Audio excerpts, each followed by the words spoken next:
Good morning. I have the pleasure of reading a poem to you to commemorate Black History Month. This poem was written by Amanda Gorman, who was the African-American youngster who recited this poem at the Joe Biden inauguration. The title of this poem, The Hill We Climb. When the day comes, we ask ourselves, where can we find light? Is this never-ending shade? The loss we carry, a sea must wade. We've braved the belly of the beast. We've learned that quiet isn't always peace. And the norms and the notions of what just isn't always justice.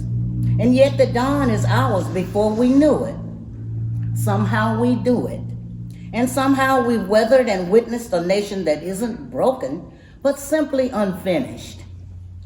We, the successors of a country and a time where a skinny black girl descended from slaves and raised by a single mother can dream of becoming president, only to find herself reciting for one. And yes, we are far from polished, far from pristine, but this doesn't mean we're striving to form a union that is perfect. We are striving to forge our union with purpose, to compose a country committed to all cultures, colors, characters, and conditions of man. And so we lift our gazes not to what stands between us, but what stands before us. We close the divide because we know to put our future first, we must first put our differences aside. We lay down our arms so that we can reach our arms out to one another. We seek harm to no one and harmony for all. Let the globe, if nothing else, say this is true, that even as we grieved, we grew, that even as we hurt, we hoped, that even as we tired, we tried, that we'll forever be tied together. Victorious, not because we will never again know defeat, but because we will never again sow division. Scripture tells us in vision that everyone shall sit under their own vine and fig tree, and no one shall be made afraid. If we're to live up to our own time, then victory won't be the blade, but on all the blades and all the bridges we've made. That is promised parade, the full hill we climb, if only we dare it.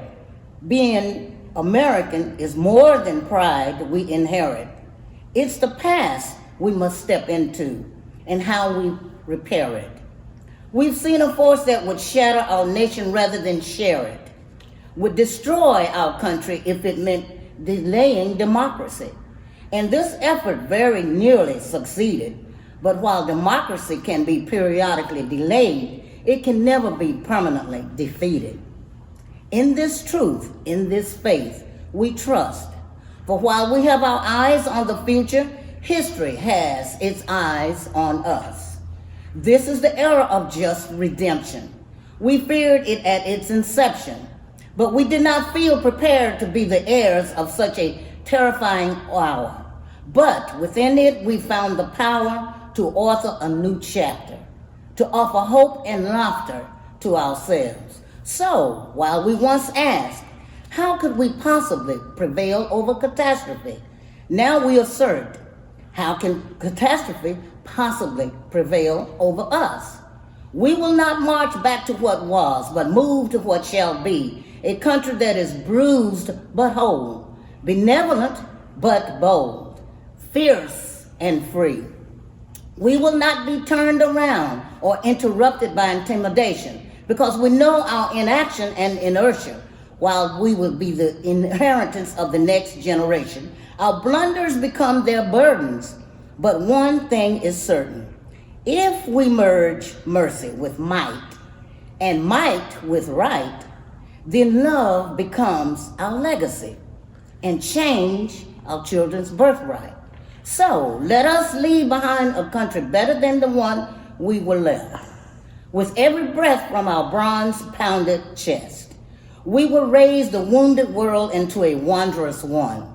We will rise from the gold-limbed hills of the west. We will rise from the windswept northeast, where our forefathers first realized revolution. We will rise from the lake-rimmed cities of the Midwestern states. We will rise from the sun-baked South.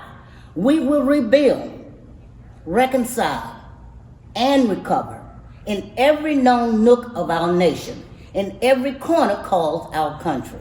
Our people, diverse and dutiful, will emerge battered but beautiful. When the day comes, we step out into the shade of flame and unafraid. The new dawn blooms as we free it.